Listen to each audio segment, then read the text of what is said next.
Hello friends, welcome back to our channel. ఈరోజు మనం South Korean cinema చరిత్రలోనే ఒక మాస్టర్ పీస్ అండ్ సైకలాజికల్ థ్రిల్లర్స్కి బెంచ్ మార్క్ లాంటి సినిమా ఓల్డ్ బాయ్ గురించి చెప్పుకోబోతున్నాం. 2003లో డైరెక్టర్ పార్క్ చాన్ వూక్ తీసిన ఈ సినిమా రివెంజ్ అనే కాన్సెప్ట్ని ఒక కొత్త లెవెల్కి తీసుకెళ్ళింది. ఈ స్టోరీలో ఉన్న క్లైమాక్స్ ట్విస్ట్ చూస్తే మీ మైండ్ బ్లాక్ అవ్వడం ఖాయం. కథ 1988లో మొదలవుతుంది. ఓడేసు అనే ఒక సాధారణ బిజినెస్ మ్యాన్ ఫుల్గా తాగి పోలీస్ స్టేషన్లో అల్లరి చేస్తుంటాడు. ఆ రోజు తన కూతురు పుట్టినరోజు. చేతిలో ఒక చిన్న ఏంజల్ వింగ్స్ గిఫ్ట్ పట్టుకొని ఉంటాడు. అతని ఫ్రెండ్ జూహ్వా వచ్చి అతన్ని బెయిల్ మీద బయటకు తీసుకొస్తాడు. పబ్లిక్ టెలిఫోన్ బూత్ దగ్గర ఫ్రెండ్ ఫోన్ మాట్లాడుతూ ఉంటాడు. బయట వర్షం పడుతూ ఉంటుంది. డేసు బయట నిలబడి ఉంటాడు. కానీ సడన్గా క్షణాల్లో డేసు అక్కడి నుండి మాయమైపోతాడు. ఎవరో అతన్ని కిడ్నాప్ చేశారు. ఎలాంటి క్లూ లేదు. అసలు ఎందుకు కిడ్నాప్ చేశారో ఎవరికీ తెలియదు. అసలు ఆ రాత్రి ఏం జరిగింది అనేది పెద్ద మిస్టరీ అన్నమాట.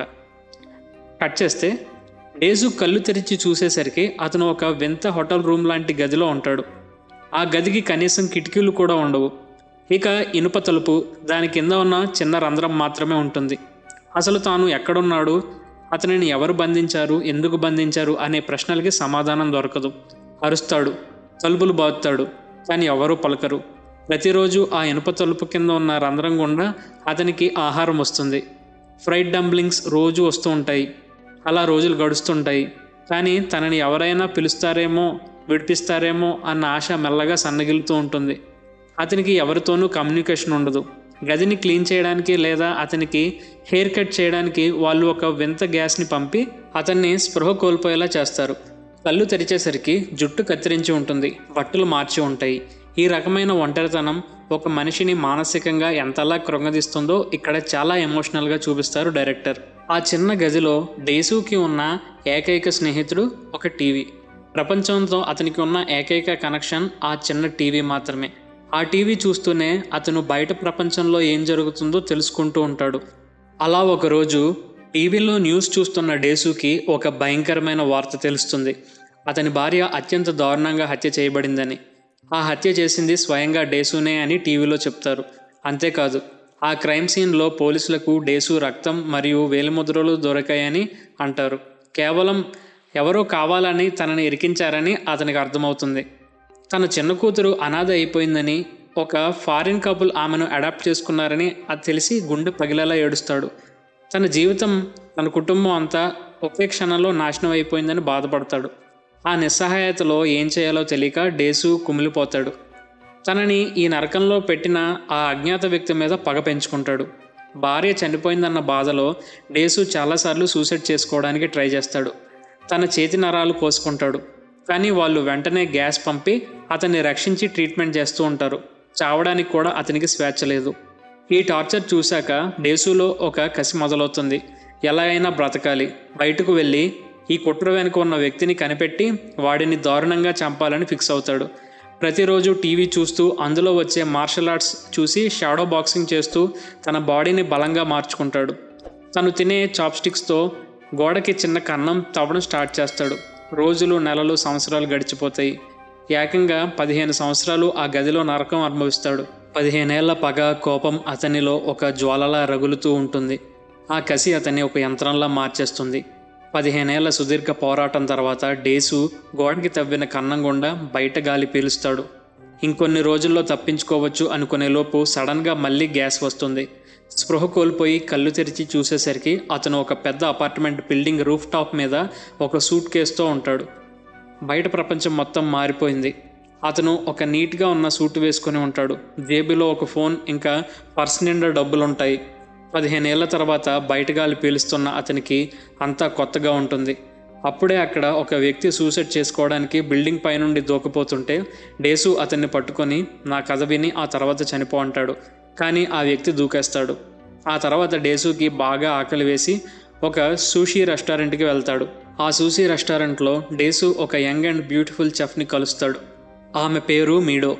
డేసు ఆమెను చూసి నాకు బ్రతికి ఉన్నది ఏదైనా తినాలి అని లైవ్ ఆక్టోపస్ని ఆర్డర్ చేస్తాడు.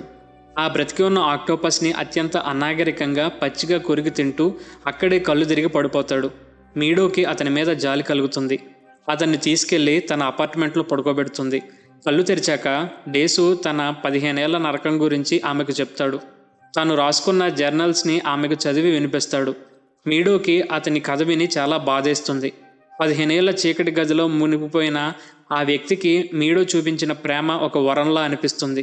ఇద్దరి మధ్య ఒక స్ట్రాంగ్ ఎమోషనల్ కనెక్షన్, ఒక అద్భుతమైన కెమిస్ట్రీ డెవలప్ అవ్వడం స్టార్ట్ అవుతుంది. ఇప్పుడు డేసుకి ఒకే ఒక లక్ష్యం, తనను బంధించిన వాడిని పట్టుకొని పగ తీర్చుకోవడం. కానీ ఎలాంటి క్లూలు లేవు. అప్పుడు అతనికి ఒకే ఒక క్లూ గుర్తొస్తుంది. అతను 15 ఏళ్ళు తిన్న ఫ్రైడ్ డంప్లింగ్స్ టేస్ట్. ఈ డంప్లింగ్స్ రుచి అతని నాలికకి బాగా గుర్తుంది.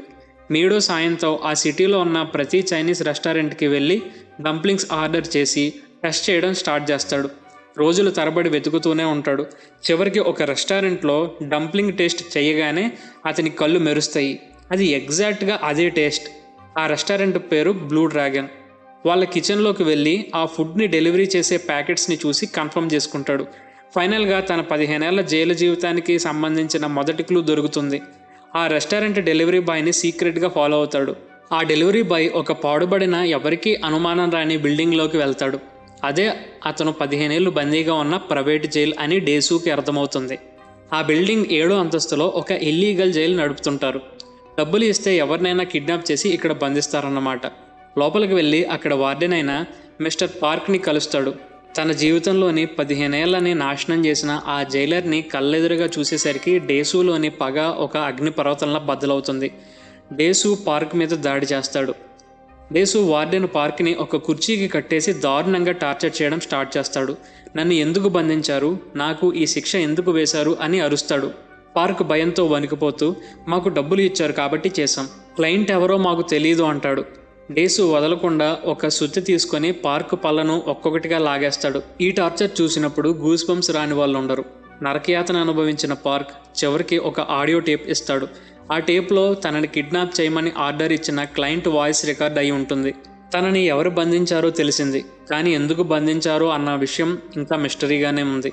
ఆడియో టేప్ తీసుకొని డేసు బయటికి వస్తాడు. ఈ సినిమాకే కాదు, వరల్డ్ యాక్షన్ సినిమా హిస్టరీలోనే ఒక ట్రెండ్ సెట్టర్గా నిలిచిపోయిన సీన్ ఇది. జైలు నుండి బయటకు వస్తున్న డేసుకి ఆ ఇరుకైన కారిడార్లో డజన్ల కొద్దీ రౌడీలు అడ్డుపడతారు. డేసు చేతిలో ఉన్నది కేవలం ఒక సుత్తి. వాళ్ళందరితో డేసు చేసే ఫైట్ ఒక సింగిల్ కంటిన్యూస్ షాట్లో అద్భుతంగా డైరెక్టర్ తీశారు. ఎలాంటి కట్స్ లేకుండా కెమెరా లెఫ్ట్ నుండి రైట్కి మూవ్ అవుతుంటే డేసు దెబ్బలు తింటూ కత్తితో పొడిచినా సరే వెనక్కి తగ్గకుండా వాళ్ళందరినీ చితకబాదుతాడు. ఈ సీన్ రియలిస్టిక్ యాక్షన్ కొరియోగ్రఫీ చూస్తే నిజంగా గూస్ బంప్స్ వస్తాయి. సినిమా లవర్స్ ఎప్పటికీ మర్చిపోలేని ఐకానిక్ కారిడార్ ఫైట్ సీన్ ఇది. కట్ చేస్తే ఆ ఫైట్ తర్వాత కత్తిపోట్లతో ప్రాణాపాయ స్థితిలో బయటకు వచ్చిన డేసు ఒక ఎలివేటర్లో పడిపోతాడు. అప్పుడే ఆ ఎలివేటర్లోకి సూట్ వేసుకున్న ఒక సైలెంట్ అండ్ స్టైలిష్ పర్సన్ వస్తాడు. అతనే లీ వూజిన్. అతనే డేసుని 15 ఏళ్ళు బంధించిన మాస్టర్ మైండ్. వూజిన్ చాలా కూల్గా ఉంటూ డేసు గాయాలకు ఫస్ట్ ఎయిడ్ చేయిస్తాడు. నన్ను ఎందుకు బతికించావురా అని డేసు కోపంగా అడిగితే వూజిన్ ఒక విచిత్రమైన స్మైల్ ఇచ్చి, నిన్ను ఎవరు బంధించారో కనుక్కున్నావు, కానీ ఎందుకు బంధించానో తెలుసుకోవడమే అసలైన ఆట. నీకు 5 రోజులు టైం ఇస్తున్నాను. నేను ఎందుకు రివెంజ్ తీసుకుంటున్నానో కనిపెట్టు. ఒకవేళ కనిపెడితే నేనే నా ప్రాణాలు తీసుకుంటాను, లేదంటే నేను మీడోని చంపేస్తాను అని వార్నింగ్ ఇస్తాడు. ఇప్పుడు అసలైన సైకలాజికల్ గేమ్ మొదలవుతుంది. వూజిన్ చాలా రిచ్ అండ్ పవర్ఫుల్. అతన్ని ఎదిరించడం అంటే అంత ఈజీ కాదు. మరోవైపు డేసుకి మీడోకి మధ్య బంధం మరింత బలపడుతుంది. డేసు గాయాలకు మీడో ఎంతో ప్రేమగా ట్రీట్మెంట్ చేస్తుంది. ప్రపంచంలో తనకంటూ ఎవరూ లేరు అనుకున్న డేసుకి మీడో ఒక ఏంజెల్లా కనిపిస్తుంది.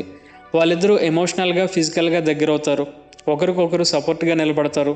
15 ఏళ్ల చీకట్లో జైలులో మగ్గిపోయిన డేసుకి ఆమె యొక్క ప్రేమ స్వర్గంలా అనిపిస్తుంది.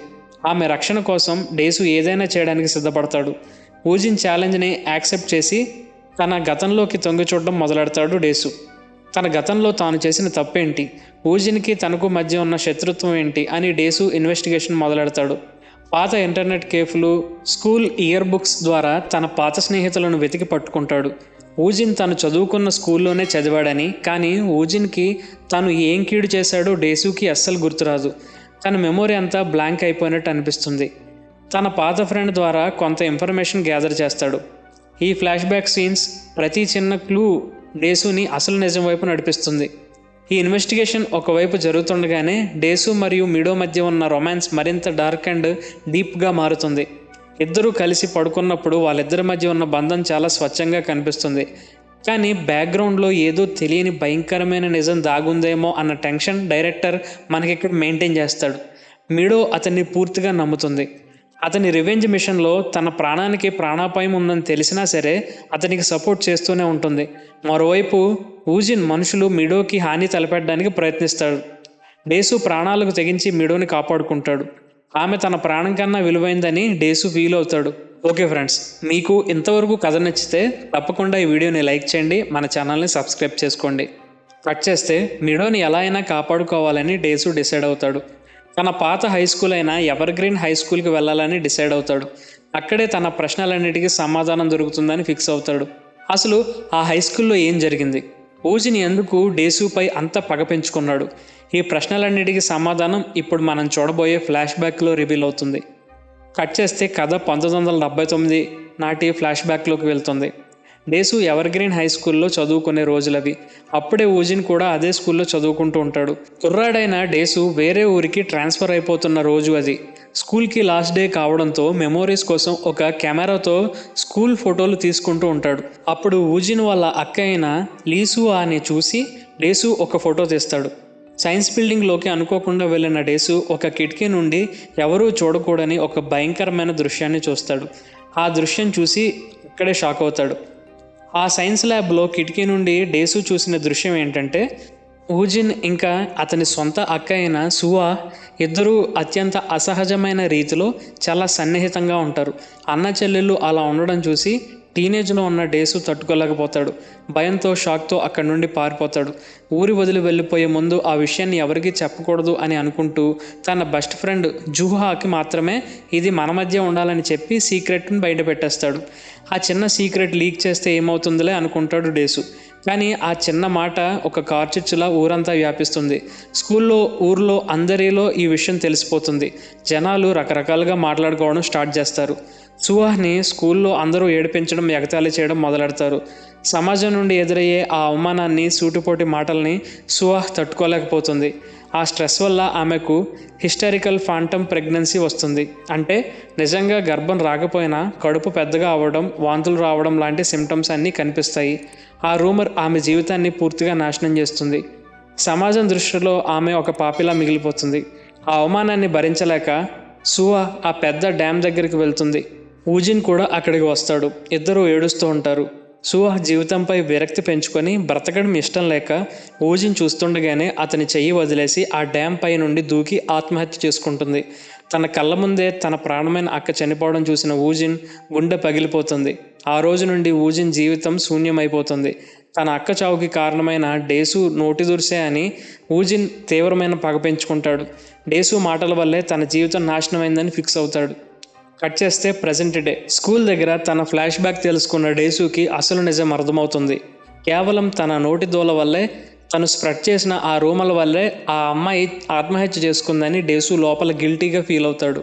ఊజిన్ రివెంజ్ ఎందుకు ప్లాన్ చేశాడో క్లారిటీ వస్తుంది. కానీ అదే సమయంలో తన తప్పుకు 15 ఏళ్ళు చీకటి గదిలో తనని బంధించి తన భార్యని చంపి తన జీవితాన్ని నాశనం చేయడం డేసుకి మరీ క్రూరంగా అనిపిస్తుంది. తన తప్పును ఒప్పుకుంటూనే తనపై జరిగిన అన్యాయానికి ఊజిన్ని ఎలాగైనా చంపాలని డేసు కసిగా ఊజిన్ ఫెంట్ హౌస్ దగ్గరికి వెళ్తాడు. ఊజిన్ ఫెంట్ హౌస్లోకి కోపంగా అడుగుపెడుతూ డేసు అక్కడే ఊజిన్ చాలా ప్రశాంతంగా వెయిట్ చేస్తూ డేసు కోసం చూస్తుంటాడు. డేసు గర్వంగా, నీ అక్కతో నీకున్న రిలేషన్ నాకు తెలుసు. నేను చేసిన తప్పు నాకు అర్థమైంది. నీ ఛాలెంజ్ నేను గెలిచాను. నువ్వు ఎందుకు బంధించావో నేను కనుక్కున్నాను. ఇప్పుడు నిన్ను చంపేస్తాను అంటాడు. తను ఆట గెలిచానని డేసు అనుకుంటాడు. కానీ ఊజిన్ మొహంలో ఎలాంటి భయం ఉండదు. పైగా ఒక క్రూరంగా నవ్వుతాడు. ఊజిన్ ఒక రిమోట్ బటన్ నొక్కుతాడు. ఇక్కడే అసలైన పీడకల్లా మొదలవబోతుందని డేసుకి అస్సలు తెలియదు. ఊజిన్ చాలా కూల్గా, డేసు నువ్వు అసలైన ప్రశ్న అడగడం మర్చిపోయావు. నేను నిన్ను 15 ఏళ్ళు ఎందుకు బంధించానో కాదు, 15 ఏళ్ళ తర్వాత కరెక్ట్గా ఇప్పుడే నిన్ను ఎందుకు రిలీజ్ చేశాను అని ఆలోచించాల్సింది అంటాడు. అప్పుడు ఊజిన్ సెక్రటరీ ఒక అందమైన పర్పుల్ బాక్స్ని తీసుకొస్తుంది. ఆ బాక్స్ లోపల ఏముందో చూడమంటాడు ఊజిన్. డేసుకి భయంతో పాటు ఏదో తెలియని కంగారు మొదలవుతుంది. ఆ బాక్స్లో ఉన్నది తన జీవితాన్ని శాశ్వతంగా ఎలా చీకటమయం చేస్తుందో అతను ఊహించలేడు. ఊజిన్ అప్పటికే ఒక షాకింగ్ నిజం రివీల్ చేస్తాడు. డేసు మరియు విడో సూషీ రెస్టారెంట్లో కలవడం ఒక యాక్సిడెంట్ కాదు. అదంతా ఊజిన్ వేసిన ఒక సైకలాజికల్ ప్లాన్. ఊజిన్ ఒక హెప్నాస్టిస్ట్ని వాడుకుంటాడు. డేసు బందీగా ఉన్నప్పుడు అక్కడ మిడోకి కూడా బ్రెయిన్ వాష్ చేస్తాడు.